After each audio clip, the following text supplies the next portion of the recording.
Transportation और accidents, ये ऐसी दो चीजें हैं जिनको एक जुमले में सुनकर बहुत आम सी बात लगती है, चाहे वो एक गाड़ी हो या एक हवाई जहाज। इनके मुतालिक बहुत से एक्सीडेंट्स और क्रैशेस के बारे में तो हम सुनते ही रहते हैं। मगर दोस्तों, आज जिस वाकये के बारे में हम आपको बताएंगे, ये सुनकर यकीनन आप हैरानो परेशान हो जाएंगे। ये कहानी है कैप्टन सूली की, जिन्होंने अपनी एक फ्लाइट में परिंदे के जहाज से टकराने के बाद 155 सयाहों को लिए उस जहाज के साथ एक ऐसा फैसला किया जो सुनने में सिर्फ एक फिक्शनल कहानी लगती है।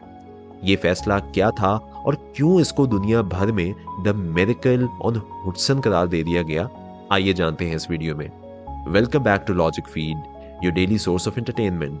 ये बात है 15 जनवरी 2009 की, जब यूएस एयरवेज फ्लाइट 1549 न्यूयॉर्क के शहर लुगार्डिया एयरपोर्ट पर थी। इस जहाज ने न्यूयॉर्क से नॉर्थ कैरोलिना की तरफ जाना था। सफर की जानिब ये फ्लाइट दोपहर के 3:24 पे रवाना हुई। इस हवाई जहाज को कैप्टन सुलेनबर्गर, जिनको आमतौर पे कैप्टन सूली बुलाया जाता था, फर्स्ट ऑफिसर जेफरी स्काइल्स के साथ उड़ा रहे थे। ये दोनों बहुत ही एक्सपीरियंस्ड पायलट्स थे और अपने करियर में 20,000 से ज्यादा घंटे के फ्लाइंग आवर्स रखते थे। उन्होंने अपनी इस फ्लाइट का आगाज वैसे ही किया जैसे वो हर नॉर्मल फ्लाइट का आगाज करते थे, मगर उन्हें इस बात का इल्म भी नहीं था कि अभी उनके साथ उनकी जिंदगी का सबसे बड़ा हादसा होने वाला है। अभी प्लेन 3000 फीट की बुलंदी पे भी नहीं गया था कि लुगार्डिया से 4.5 माइल्स की दूरी पर ही प्लेन को कैनेडियन गीज आके टकरा गई। पायलट्स का विंडस्क्रीन व्यू तो ब्लॉक हुआ ही हुआ। उन्हीं सेकंड्स के अंदर अंदर प्लेन अपने दोनों इंजन्स भी एकदम खो बैठा। दोनों इंजन्स अपनी फ्लाइट की शुरुआत में ही यकदम खो बैठना बहुत बड़ी परेशानी का सबब बन जाता है, क्योंकि पायलट्स के हाथ में सिर्फ अपनी जान ही नहीं होती, बल्कि उन सब पैसेंजर्स और फैमिलीज की भी होती है जो उनके साथ सवार होते हैं। बर्ड स्ट्राइक के 19 सेकंड बाद तक प्लेन बुलंदी की तरफ उड़ता रहा, मगर उसके बाद वो डिसेंड करना शुरू हो गया। जैसे ही ये हुआ, कैप्टन सूली ने इस प्लेन को बचाने की अटेम्प्ट्स शुरू कर दी और एपीयू स्टार्ट कर दिया। अब अगर हम एक नॉर्मल इंजन फेलियर के बाद वाली चेकलिस्ट की बात करें तो ये स्टेप काफी चेक्स के बाद आता है, मगर कैप्टन सूली का मानना यह था कि प्लेन को इलेक्ट्रिकल पावर फराहम करना उस वक्त बेहद जरूरी था। इस स्ट्राइक के 22 सेकंड बाद कैप्टन सूली ने कॉल फॉर मेडे कर दी। Cactus 1539 hit birds to lost thrust on both engines returning back towards LaGuardia. उनका इनिशियल प्लान तो यही था कि प्लेन को एयरपोर्ट की जानिब वापस मोड़ लिया जाए, लेकिन कैप्टन सूली को यह समझ आ गई थी कि यह करना बहुत बड़ा रिस्क हो सकता है। लिहाजा उन्होंने लैंडिंग ऑप्शंस की रिक्वेस्ट की और फैसला किया कि टीटरबरो एयरपोर्ट पे लैंड करना चाहिए, जो कि न्यू जर्सी के कुछ माइल्स वेस्ट पे वाक़ है। कंट्रोल सेंटर ने भी जल्द अज जल्द टीटरबरो का रनवे क्लियर होने की कंफर्मेशन दे दी, मगर ये भी फैसला नाकाम रहा, क्योंकि एयरप्लेन ये भी करने की गुंजाइश नहीं रखता था। इसी दौरान किसी को कोई रास्ता समझ नहीं आ रहा था कि वो किस तरह इस फ्लाइट को बचाएं।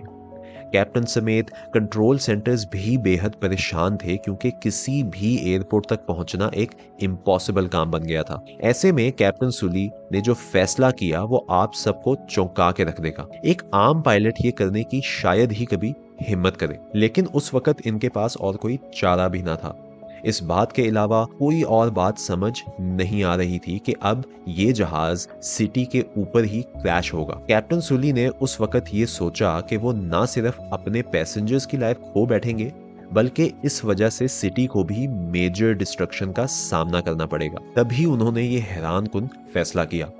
कैप्टन सूली ने ये हवाई जहाज रिवर हडसन पे लैंड करने का फैसला कर लिया। जी हाँ दोस्तों, कैप्टन ने अपने दिमाग में सबसे कम कैजुअलिटीज का सोचते हुए रिवर हडसन में लैंड करने का सोचा। वो इस बात पे भी पुरुमीद थे कि वो रिवर के ऊपर सेफ लैंडिंग कर सकते हैं। कैप्टन सूली के इस डिसीजन की हिमायत में कंट्रोल सेंटर तो बिल्कुल भी ना था, लेकिन उन्होंने वही किया जो उन्हें उस सिचुएशन में सबसे बेहतर लगा। एयरक्राफ्ट रिवर हडसन में 3:31 पे लैंड कर दिया गया। इस 5 मिनट की फ्लाइट में क्या कुछ नहीं हुआ। ये वाटर लैंडिंग इंतहाई डेंजरस थी और इसके सक्सेसफुल होने के चांसेस 0 के बराबर थे। इसीलिए आज तक ये flight the miracle on Hudson के नाम से मशहूर है, क्योंकि इस जहाज का सरवाइव करना किसी मिरेकल से कम नहीं था। और तो और पानी पे लैंडिंग करना आज तक कभी किसी ने ना तो सुना था और ना ही देखा था, लेकिन कैप्टन सुली ने ये कर दिखाया।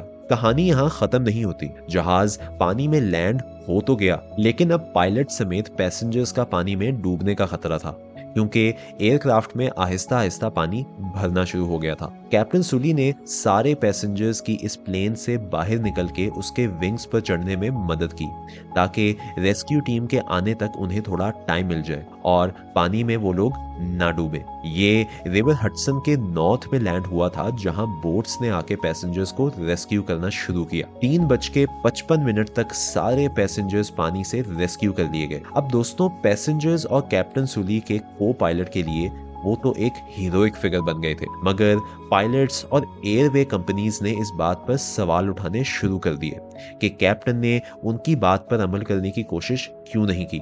उन्होंने फ्लाइट सिमुलेटर्स के थ्रू इस इवेंट को टेस्ट किया और अपनी तरफ से इस बात को प्रूव किया कि एयरपोर्ट्स तक लैंडिंग बहुत सेफ थी और आराम से सक्सेसफुल भी हो जानी थी। मगर कैप्टन सुली और उनके को पायलट अपनी बात पे कायम रहे। काफी हियरिंग्स के बाद जब कैप्टन सुली ने इस बात को प्रपोज किया कि सिमुलेटर्स एक असल लाइव इवेंट का रिएक्शन टाइम नहीं काउंट कर रहे, इसीलिए उनकी सिमुलेटिंग इवेंट्स सक्सेसफुल हो रही हैं। जब ये सिमुलेटर्स को एक रिएक्शन टाइम के साथ टेस्ट किया गया तो ये बात प्रूव हो गई कि कैप्टन सुली ने इंतहाई स्मार्ट डिसीजन लिया था।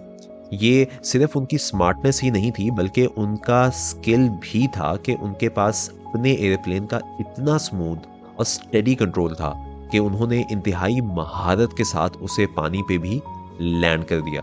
दोस्तों, ये थी मिरेकल ऑन हुडसन की कहानी, एक ऐसा वाकया जो हमें अपनी हिस्ट्री बुक्स में हमेशा याद रहेगा। This is it for today's video. Make sure to like this video and subscribe to our channel for more interesting content like this. Thank you.